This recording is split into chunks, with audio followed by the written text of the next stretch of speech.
তো লোকদেরকে আত্মিক জ্ঞান রাখা দরকার আছে যে কি ঈশ্বর বলতে চাইছে সেটা পুরা করবে একদম। আমার নিজের চিন্তা লাগানো দরকার নেই, আমাকে জুড়ে থাকতে হবে, আমাকে লেগে থাকতে হবে। ঈশ্বর ঠিক তার ওয়ার্ডকে পুরা করবে একদম। লোকদের নিজের কলিংয়ে টিকে থাকতে হবে, নিজের যা কিছু আহ্বান আছে লোকদেরকে সে আহ্বানে সেটাকে ধ্যান দিতে হবে। এবার কি করে বুঝবো কোন ব্যক্তির জীবনে কি আহ্বান আছে, ঈশ্বর তার জীবনে কি চায়? অটোমেটিক তার মধ্যে সেই গুণগুলো দেখতে পাবে, সেই গুণগুলো অটোমেটিক দেখা যাবে। দেখবে যদি তার প্রচার করার গুণ আছে, দেখবে প্রচার করতে ভালোবাসে, আচ্ছা প্রচার করো। তার বিজনেস করার গুণ আছে, দেখবে তার বিজনেসে অটোমেটিক দিমাগ চলতে শুরু করবে, অটোমেটিক একদম।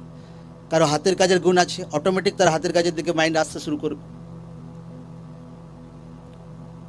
কারো ফাস্টিং প্রেয়ারের গুণ আছে, অটোমেটিক তার ফাস্টিং প্রেয়ার আত্মা থেকে আগুবাই করবে।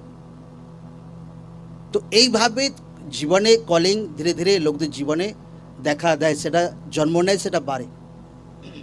এবার हर एक व्यक्ति নিজের কলিং অনুসারে জীবন কাটাক। आमेन आमेन।